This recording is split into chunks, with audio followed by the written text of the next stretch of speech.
Saludos para todos. Eh, Mis mejores deseos en el día de hoy para todos ustedes. Un placer, como siempre, poder apoyarlos con información. Los invito a suscribirse al canal de YouTube con el objetivo de, bueno, obtener datos, información acerca de temas de emprendimiento, de fiscalidad, etcétera. El día de hoy voy a abordar un tema que surge muy importante, sobre todo para los que son gerentes, directores, accionistas de empresas, que siempre están, por supuesto, muy interesados en conocer temas relacionados con lo que es la deducibilidad del gasto sobre sueldos y salarios en materia de impuestos sobre la renta en Venezuela. Un tema que incluso puede generar ciertos niveles de controversia, eh, principalmente después de la reforma que se hizo en el año 2015, ¿no? Donde se estableció pues, que los sueldos y salarios y demás remuneraciones pues, son evidentemente deducibles del impuesto sobre la renta. Sin embargo, hace una coletilla importante, que es que los mismos estén supeditados al cumplimiento de otros deberes formales. Esto ha sido un tema que evidentemente genera mucha suspicacia, dado que indudablemente una frase de este tipo genera cierto nivel de dudas razonables en cuanto a qué tipo de deberes formales o qué tipos de incumplimientos o qué tipo de situaciones pueden generar que el gasto de sueldos y salarios en Venezuela, a efecto de la ley de impuestos sobre la renta, termina siendo no deducible, y más cuando normalmente los gastos y costos asociados a la mano de obra, el personal, pues normalmente son significativos, ¿no? Y más en esta economía que ha ido cambiando y que pues nos ha llevado a una dolarización de facto en todos los sectores, principalmente en el sector privado, que ha ido ajustando de manera sistemática las remuneraciones de los trabajadores. Entonces, se convierte o sigue siendo pues, un gasto, un costo que puede ser significativo a la hora de determinar el impuesto sobre la renta. Entonces, esta situación nos hace preguntarnos, bueno, ¿en qué casos de incumplimiento puede quedar suspendida la deducibilidad del impuesto sobre la renta? Si cumplo con Seguro Social, con INSEE, con FAO, incluso con normas, por ejemplo, como INSACEL. Si eso llegase a ocurrir, ¿pudiese estar en riesgo la deducibilidad del impuesto sobre la renta? Pues eso es una pregunta que desafortunadamente aún no tenemos una respuesta absolutamente cierta y definitiva. Lo importante es que las empresas entiendan que existe toda una sincronización, una sistematización del sistema tributario en sus distintos elementos, y eso hace que pues un evento en un tributo pueda tener efectos en otro tributo, como es este caso. Aun cuando no tenemos precedentes precisos de situaciones en las cuales las actuaciones fiscales hayan objetado sueldos y salarios, la deducibilidad de sueldos y salarios, pues no está, por supuesto, de más que estemos conscientes de que un error en una situación de este tipo puede generar otras consecuencias, ¿sí? Entonces, es fundamental que nuestros equipos de trabajo en las gerencias, en las compañías, estén claras de que, si bien es cierto, los sueldos y salarios pueden ser deducibles del impuesto sobre la renta, debemos tener amarrados, debemos tener un estricto cumplimiento de lo que son las obligaciones que están asociadas a la fuerza laboral. Otro elemento importante que está vinculado con los sueldos y salarios y demás remuneraciones es los topes de deducibilidad para lo que son los cónyuges, los descendientes menores, los socios, los gerentes, administradores, los socios de sociedades civiles, ese tipo de situaciones en las cuales existen unas topes, unas limitaciones, etcétera, etcétera. Vamos a comenzar primero por el caso de lo que son las sociedades de personas. Vamos a suponer una firma de contadores, una sociedad civil que tiene pues unos socios que no tienen, como sabrán, pues una sociedad civil regida por el Código Civil, no cuenta con accionistas, cuenta con socios que participan en esa sociedad de personas. En esos casos, fíjense que los socios de las firmas tributan, o la firma tributa en cabeza de esos socios. Es decir, que si usted forma parte de una firma de contadores, un bufete de abogados, etcétera, que esté constituido como una sociedad civil, Entonces, fíjense que en esos casos el tributo recae sobre los socios. Y por esa situación, los socios deben declarar en sus propias declaraciones de impuestos sobre la renta la cuota parte que corresponde a esas sociedades civiles. En función a ello, pues la norma limita lo que es la deducibilidad del impuesto sobre la renta, tanto para los socios como los cónyuges y los descendientes menores de edad.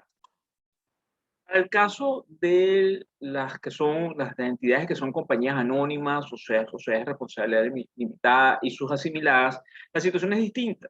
No existe, como en el caso de sociedades civiles, una negación a la deducción de dichas remuneraciones, cosa que tiene sentido, por lo que ya les acabo de comentar, el hecho de que en cabeza de los socios recae la obligación del impuesto sobre la renta, y evidentemente no tiene sentido de que en esa renta ya esté incorporado una remuneración.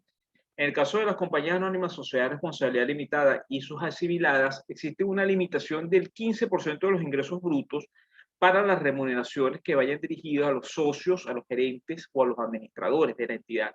Fíjense que eso es un punto bien interesante porque evidentemente está claro de que un socio, por ejemplo, yo soy socio de una compañía anónima, yo puedo formar parte de la nómina, yo puedo ser presidente, el gerente general, aparte de ser socio, puedo cumplir con labores dentro de la organización, puedo estar supeditado a la compañía, puedo tener unas tareas y puedo recibir una remuneración por ello. Sin embargo, la norma establece de que gerentes, socios o administradores tengan una limitación del 15% sobre los ingresos brutos de la entidad. Y allí, pues cabe, y es muy importante que podamos determinar con exactitud cuál es la métrica que se debe tomar en cuenta para, para poder calcular ello. En ese caso, el reglamento de la ley de impuestos sobre la renta en su artículo 54 es muy claro cuando explica, por ejemplo, que se entiende por directores, gerentes, administradores, todos los que sean designados como tal, en el documento constitutivo, en los estatutos de la compañía, y que tengan a cargo la dirección y gestión de los negocios de la sociedad, así como también hace coloca un elemento cuantitativo que para mí es muy importante, que es el hecho de que ellos obtengan una remuneración anual superior al 75% de la obtenida por cualquier otro personal. Entonces, esto hace que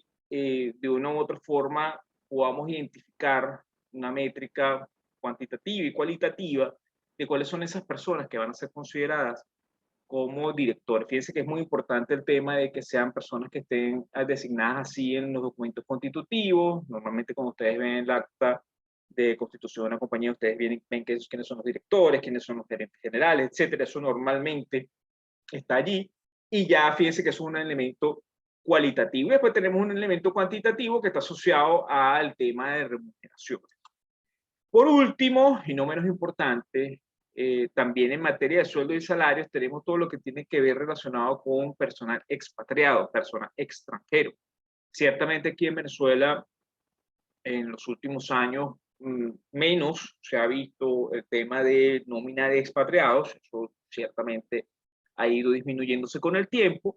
Sin embargo, es importante tener también cuantificado esto, considerando de que en el momento de empuje nuevamente del país, que vuelve otra vez a incursionar empresas extranjeras en el país y que vengan con su personal de confianza, que es algo normal, es algo que normalmente ocurre en las organizaciones, pues entonces la ley de impuestos sobre la renta establece que esas remuneraciones no pueden exceder del 20% del total de sueldo y salario y demás remuneraciones similares pagadas, cosa que tiene mucha relación con la ley orgánica que regula el tema laboral en Venezuela, que también va dirigida a ese punto, casualmente por tratar de defender lo que es la fuerza laboral venezolana, lo que es tratar de defender el empleo y, por supuesto, generar un tope que permita que esas compañías traigan a su personal, cosa que es necesaria, porque normalmente vienen con tecnología, vienen con elementos que hacen que sea